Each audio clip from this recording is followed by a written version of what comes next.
Alrighty, today we're going to be adding onboard air to the side-by-sides. Polaris Ranger 570. It's 2014. And the first step is going to be mounting the air tank. So we're going to weld a little bracket on this cage here so I can bolt it on.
I've already cut the piece of metal. That's this long piece in the middle.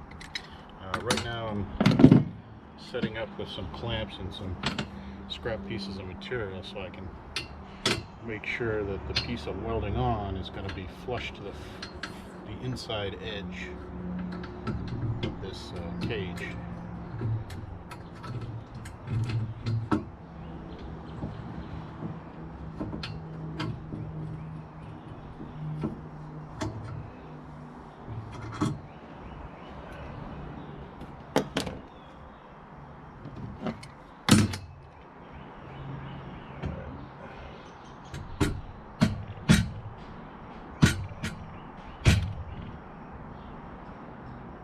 Height looks good.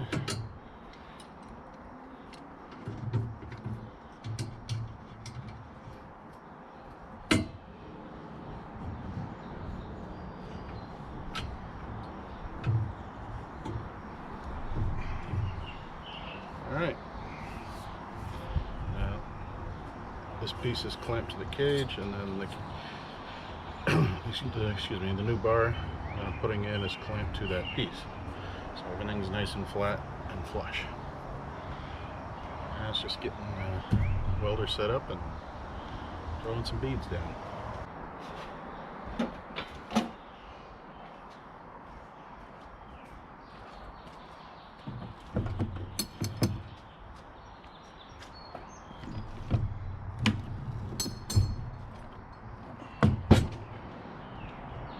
Today I'll be using the Forney Easy Weld 140 FC-I. I'll tell you, of all the welders I've purchased over the years, this is my most, I'm the most glad I purchased this particular welder.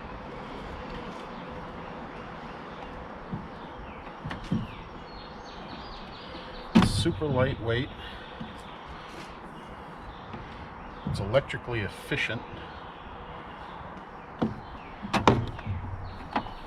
And I've laid down a lot of metal with this, and it hasn't failed me yet.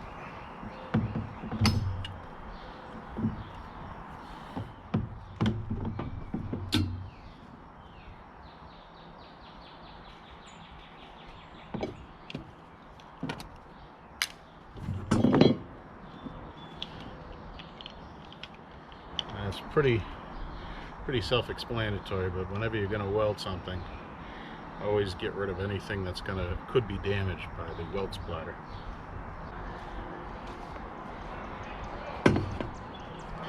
Now, I'm not going to get into the intricacies of how to weld.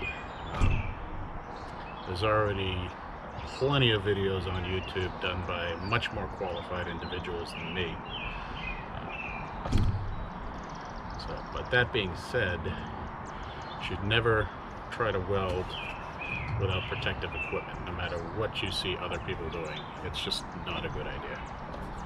So nice thick leather gloves, proper protection for welding as far as clothing,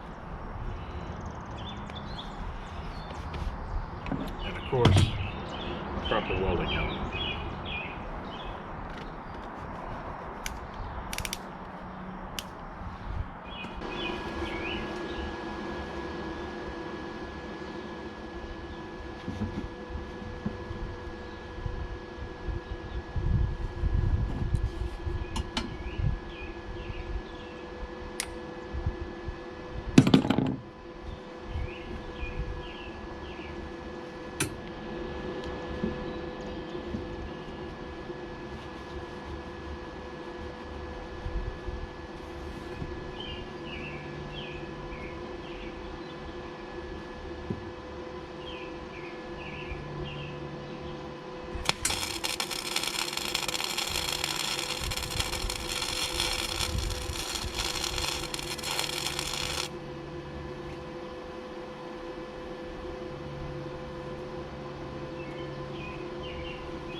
Now, one thing about welding, it's much easier to get good welding beads if you are comfortable. That's a big thing. That's why what I'm doing is I'm just putting a little bead at the top and bottom. I'm going to do that on both sides. Then I'm going to get rid of all the clamps and scrap pieces of metal, so I got room to work.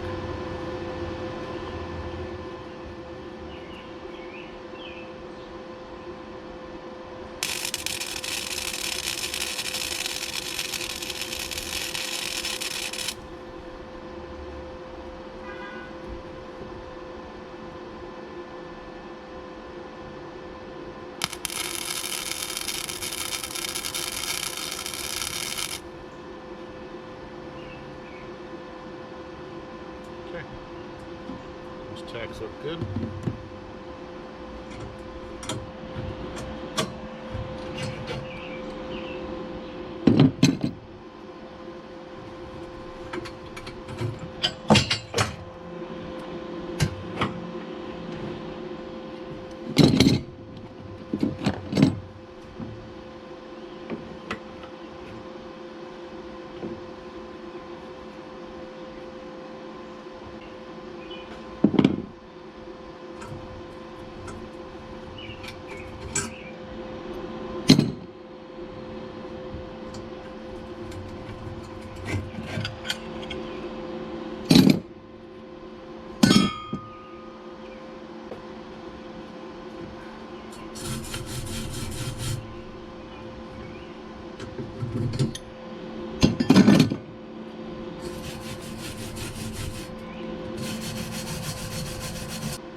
notice I did a bunch of stopping and starting there.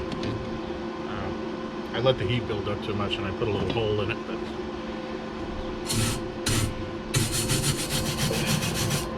you can easily fill that in. Just be patient and weld a tiny bit at a time and on the edges of the hole.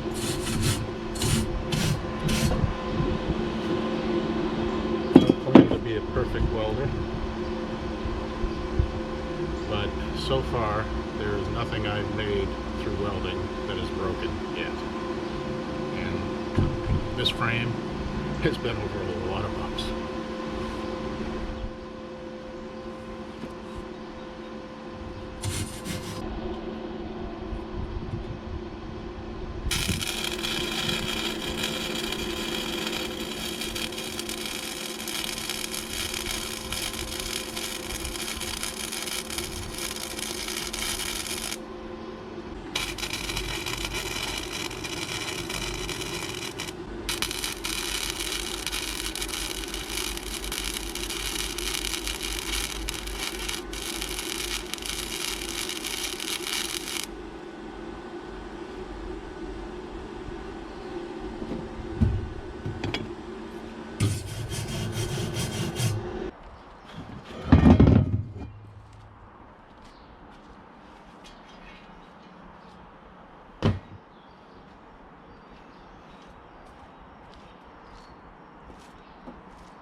Ready for the world to go wonky?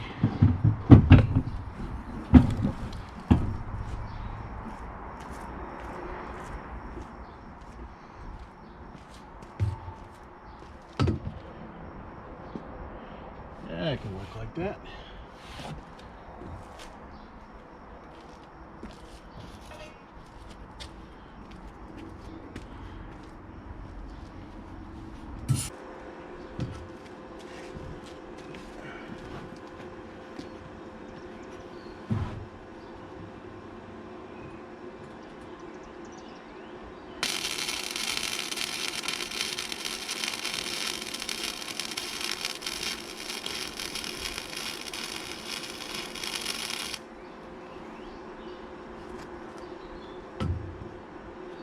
We might have got it.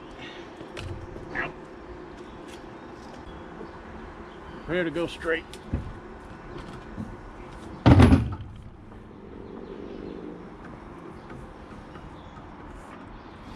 Okay.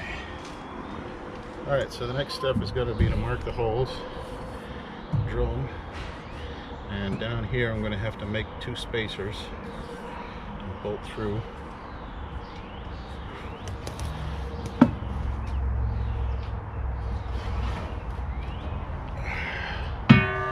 This is going to go right in here.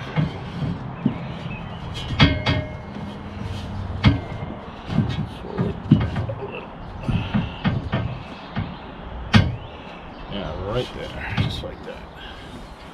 Ooh, still hot. Yeah, it's perfect. Transfer. Okay. And this is a 1 inch.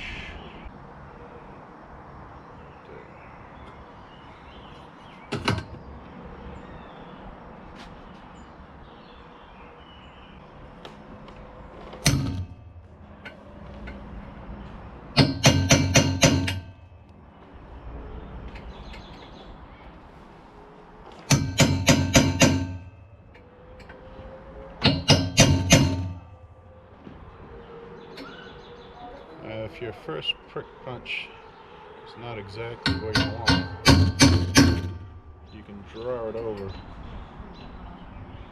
by holding your punch at an angle and tapping in that direction. Alright,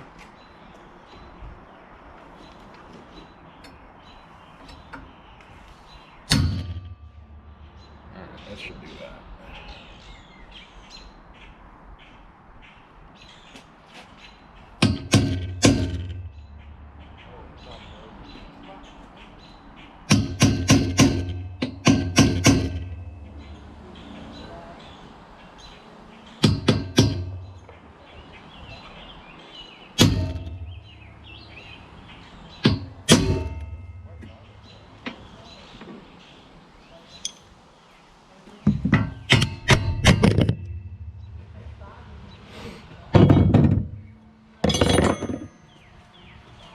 Oh, nose.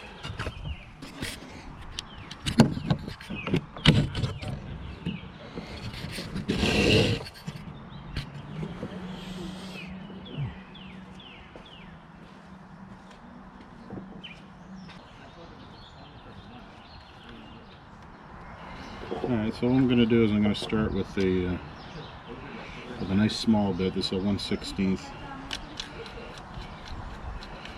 There's less of a chance of a small bit walking on your prick punch once you have that hole established. And your following drills, in this case it's going to be a step drill, will follow very nicely.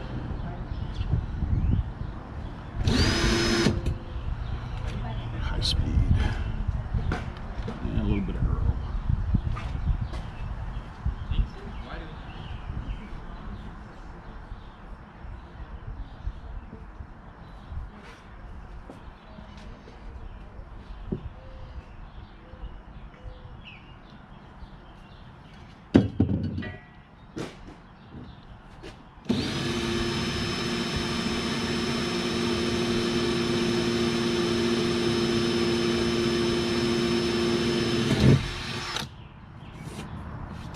Drilling holes, especially with tiny drills like this, you have to push straight. Don't just put pressure on the bottom of the drill where your hand is. You have to force it to go straight. Otherwise you're going to break drills.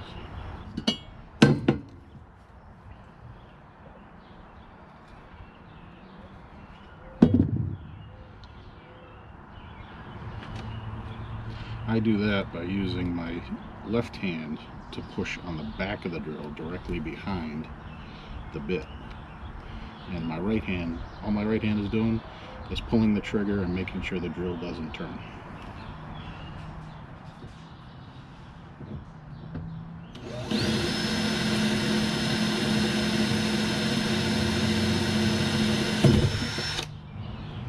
Two holes for steel, no broken drill.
Okie dokie schmucky.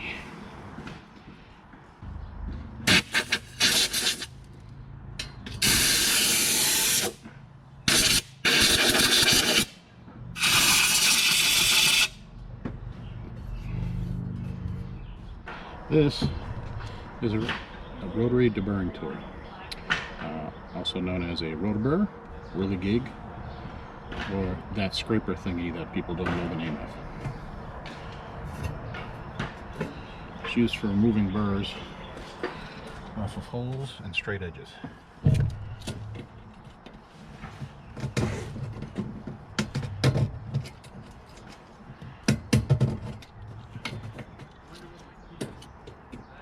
Of course it helps if you can reach it.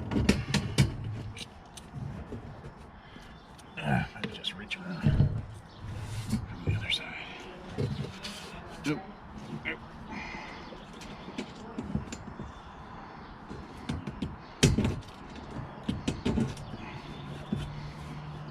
Works best when you can get the correct angle on it. I'm just having a hard time.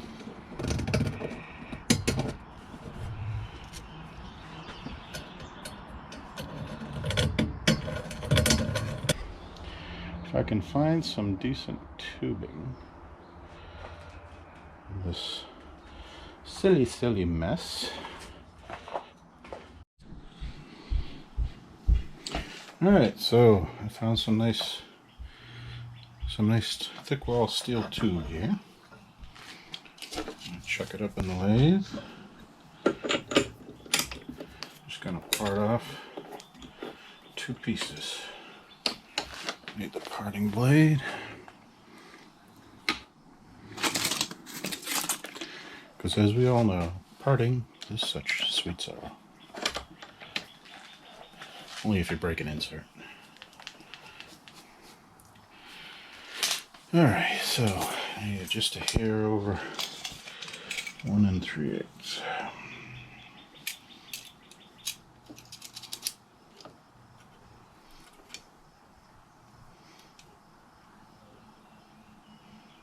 Right there. And yes, I know I'm measuring with a tape measure. For what I'm doing, tape measure is fine.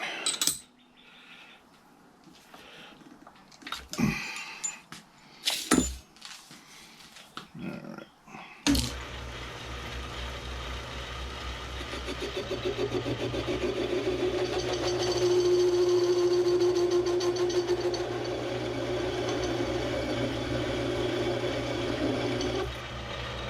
A little Earl. A little cutting Earl.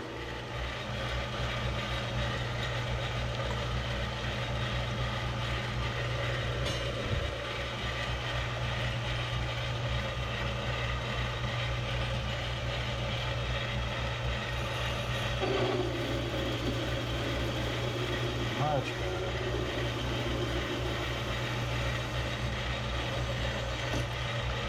One.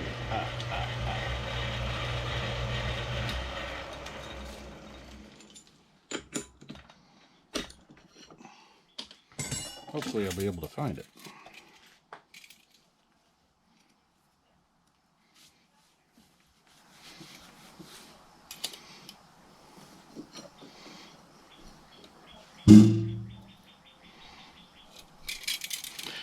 The ghosts are speaking to me.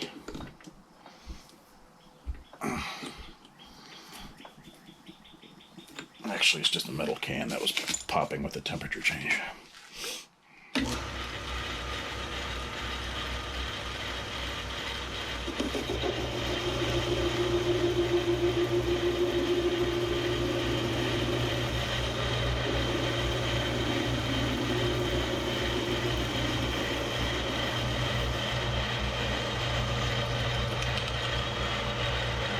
Okay, Schmokey. That doesn't mean they're finished. Take the burrs out.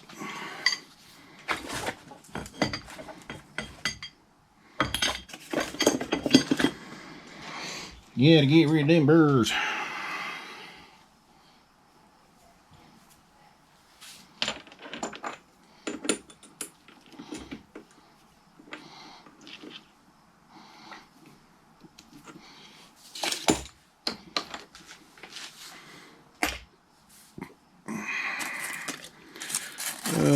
I got something. Not really. Okay. Oh, let's do this. Let's slow it down.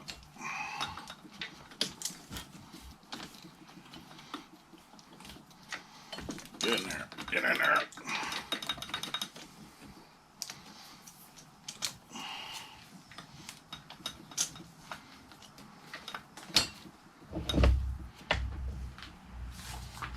That ain't in there.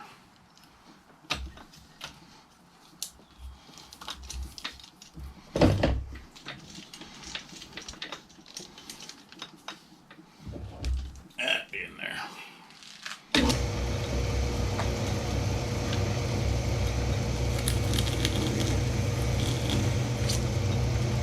Beautiful dream.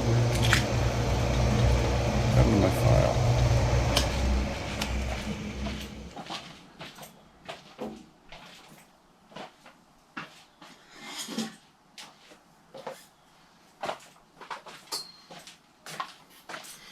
Alrighty. I need to move things.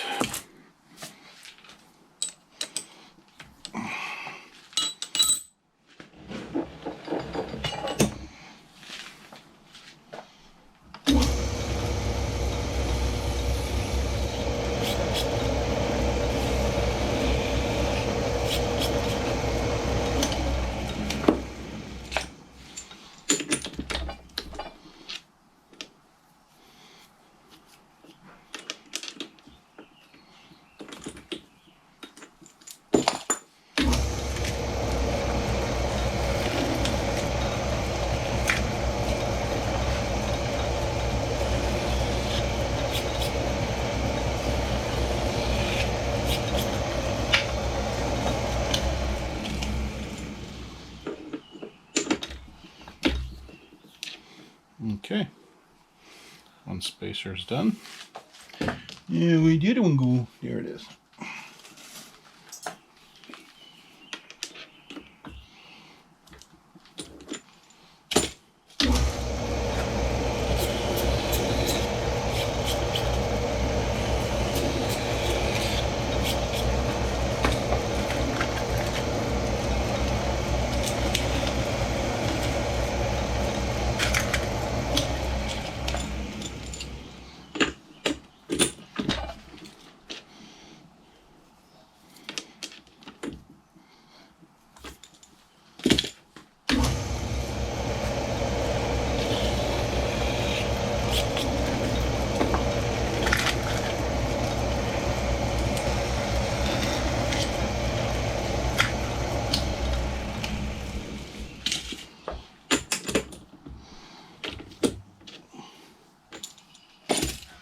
Two spacers done. Now I need to find bolts. Okay, welcome back. I've cut out some of the more tedious stuff. I've hit the metal with some rust conversion primer. Just a quick coat, because more than likely I'm going to have to do it again anyway, so I'm not being too fussy. But I've got the tank all bolted in place. Stainless steel fasteners. And the spacers worked out just fine at the bottom. And that is very securely mounted. So that'll do it for this episode.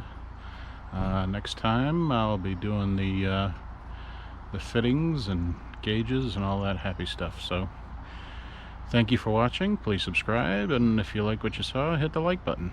Thank you very much.